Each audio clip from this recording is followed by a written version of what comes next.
Morning, folks. So, rematch happened last night, the one we've all been waiting for all week. And Chris Eubank Jr.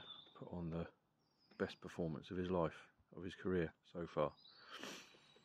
Absolutely blown away by him. He dominated Liam Smith from the first bell. Liam Smith didn't get into the fight at all.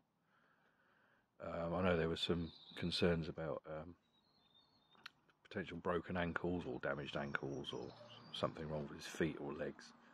And I must admit, I did think he was moving a bit gingerly, as if there was an issue there. Take nothing away from Eubank, he absolutely dominated him. You have to excuse that fucking dog 2 doors away. Every time I start doing this, it barks. So there you go. But no, wonderful performance from Eubank. I was a bit disappointed in Smith, really. He didn't really seem to try and do anything. I mean, okay, he was getting caught with every time he tried to open up. He was getting caught with jabs. Eubank's jab was absolutely spot on last night, absolutely spot on. And those uppercuts, which he was having some success with in the first fight, he just couldn't miss Smith with them at times. And obviously he dropped him in the fourth with one, and then he dropped him again after a sort of a cluster of punches in the 10th, and then the referee, that was enough. I personally would have liked to have seen his corner, Liam Smith's corner, pull him out earlier, because by about the 7th round, it was very obvious to me that he didn't have a lot left. He just looked dejected in the corner. He looked like he'd rather be anywhere else other than that ring. Eubank stuck to the game plan, and he boxed perfectly. There was nothing to criticise about Eubank's performance. I got a bit concerned for him in the 5th, I believe. He went for broke early on through everything he had. Smith did a good job of avoiding most of those punches, I must say. He really did. He did a hell of a job of bobbing and weaving and staying out of trouble. But then he suddenly Eubank seemed to run out of steam, obviously, because obviously he put everything he had into that fight, into that barrage. And I thought, Smith could seriously do some damage now if he wanted to, but he just couldn't.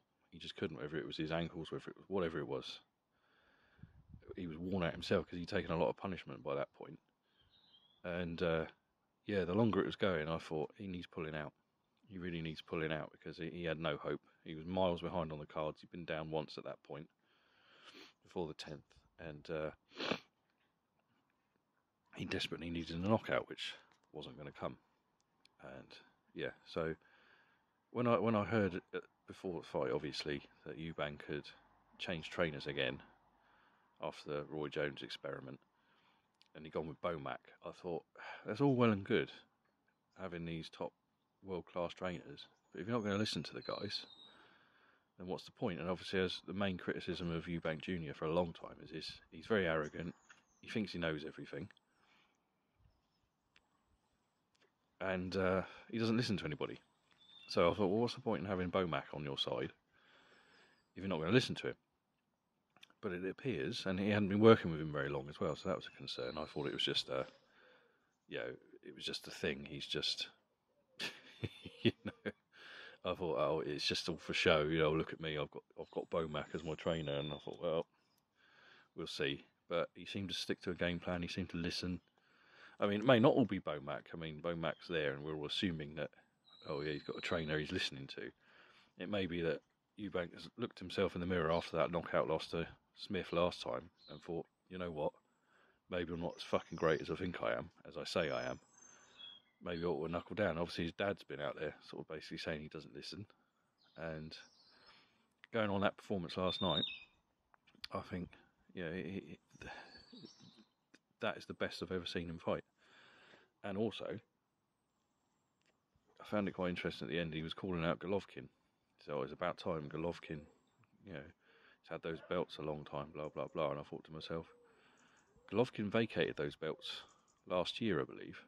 So, it's all very... Golovkin's not the one you want to be going after, I don't think. But the middleweight division is wide open at the moment. Obviously Golovkin's gone. Obviously Alvarez. You've got Charlo there. That'd be interesting. It'd be an interesting fight to see him in there with Charlo. I mean, Charlo's been very inactive, as we know, the past couple of years. You got Janibek. I would stay away from him if I were Eubank, to be perfectly honest. But it is crying out for somebody to kind of take over the division. I think Janibek's on his way because he's got a unification for the IBF title coming up next month, I believe. So that'll be good. So the middleweight division is kind of open. I watched the whole show last night, and needless to say, I was very, very disappointed with the undercard. Obviously, the Florian Marcoux Dylan Moran fight, it didn't last very long. It was entertaining for the minute it lasted. There's something about Marco. I enjoy him. I find him entertaining to watch. He reminds me a bit of Ricardo Mayorga, just a wild man, power puncher. Just you don't know where the punches are coming from. He just wades in there with no real concern about what's coming back at him and just smashes his opponent's pieces. So I always enjoy watching him. Whether or not he's going to be a world champion, I don't know. He's been calling Ben out for a few years. I don't think Ben will go near him personally, but we'll see about that. But that was a bit of entertainment to open up the show. The Michaela Mayer fight, Sylvia Bartow. It was entertaining while it lasted. It was very one-sided, obviously, but Michaela Mayer, we all know why she was there, and we know they've been trying to match her with Natasha Jonas for a while. Well, since the Baumgardner fight, and obviously she got the win. She dominated pretty much every round, and then obviously afterwards, she made her intentions known. She wants to fight Jonas. You've got Lauren Price hanging around as well, the Olympic gold medalist. So, I think that'd be a good fight to watch. I think Mayer would win that. I like Natasha Jonas very much, but she's getting on a bit. She's a little bit younger than me, so sooner or later, age is a factor. And I think she has been a bit.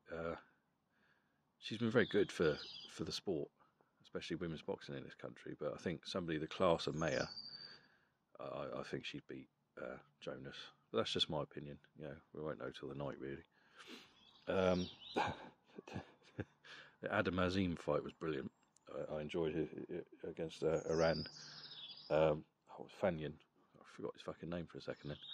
Yeah, that was good. It was a good performance. He was in there with a cagey veteran who had a bit more experience than him, who gave him a few problems as well, especially with that left hook early on in the fight. But he figured him out. Azim figured him out, and especially in the later rounds, he started letting those combinations go, because a lot of the criticism on commentary, I found they were criticising him one punch at a time. And he could have stepped it up, but once he started going through those gears, it was one-way traffic, especially down the stretch. Sort of last 4 or 5 rounds, it was all very one way, and he got a deserved and unanimous decision. The heavyweight fight was absolutely diabolical. Fraser Clark stopped Dave Allen, the Doncaster De La Hoya, as they call him, and he pulled out with I'm not sure, they said suspected broken jaw, but I also heard perforated eardrum.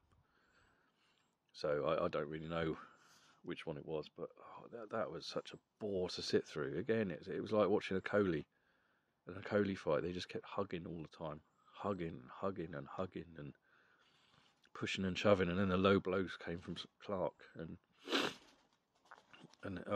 he had a couple of points taken off him, and Dave Allen spent most of the fight whinging to the referee, probably rightly so, but he wasn't throwing enough punches himself, so it was boring. I thought, I'll just stop. And then the most entertaining thing was after the fight had ended, when they kept sort of arguing back and forth about we don't really know what. I'll have to look at the post-fight press conference and things like that. I know Fraser Clark's done a few interviews since, so I'll have to have a look at that. But I assume it was about the holding and the low blows, I would imagine. But yeah, not good. Fraser Clark, he's 32 years old. He's obviously had an Olympic bronze medal. He's only been pro since last year. But I don't know what the end game is with him. I mean, obviously most promoters or most fighters, they want a world title down the line, but he's 32. Yes, he's only had a handful of fights. I appreciate that, professional, but I don't know what the game is. They don't seem to want to step him up. In my opinion, the Allen fight was a step backwards because Allen, yes, he's been entertaining, but he's not won anything meaningful for a while. The Lucas Brown victory was a good few years ago now, and they seem to be dining out on that all the time. I don't know. I mean, the Marius Clark didn't look particularly good in that fight, in my opinion. He won it, obviously, but nothing impressive.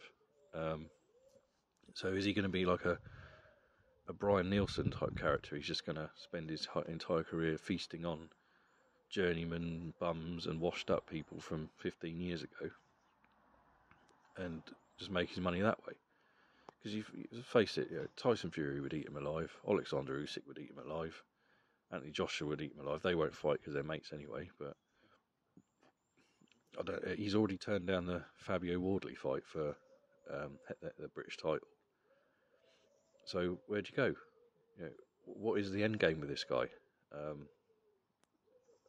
I don't know. Like I say, the clock's ticking. I mean, he's 32 years old. It was a bit late to turn pro. So I don't know. I don't know what to make of Fraser Clark. I've not been impressed with him professionally at all. I think Ben Shalom is a terrible promoter, in my opinion. Yeah, I don't know. I don't know. The undercard underwhelmed me pretty much last night. I mean, all we were really interested in was the main event, which was obviously the big rematch between Eubank Jr. and Smith, but and that was too one-sided to be that entertaining. It was just a marvel to watch Eubank Jr. just decimate and dissect Smith. I don't want to, because now they're 1-1. People were like, oh, they've got to have a third fight. I don't particularly want to see a third fight now. Not based on Smith's performance last night. Whether he was injured or not, regardless, it was too dominant. It was too one-sided. He was dominated. He didn't really land it. I don't think he landed a couple of glancing right hands at times, but nothing major. A couple of jabs, but he didn't do anything that would make me think, oh yeah, I want to see this again. So I'd like to see Eubank Jr. go in with Ben, actually get that fight out of the way, because there's all that business last year. Get that on, do something, and then move on with your career, because that one's always going to be lurking over his head. Oh well, that fight never happened. So, and I don't want to see him in with Kell Brook. Kell Brook's well past it and should be retired. I think he should stick to the middleweight division or super middleweight division. Yeah, there's some big fights there. Go out with a couple of big fights. You never know. He may turn his career around going on last night's performance. So, yeah, there you go. Another week of boxing.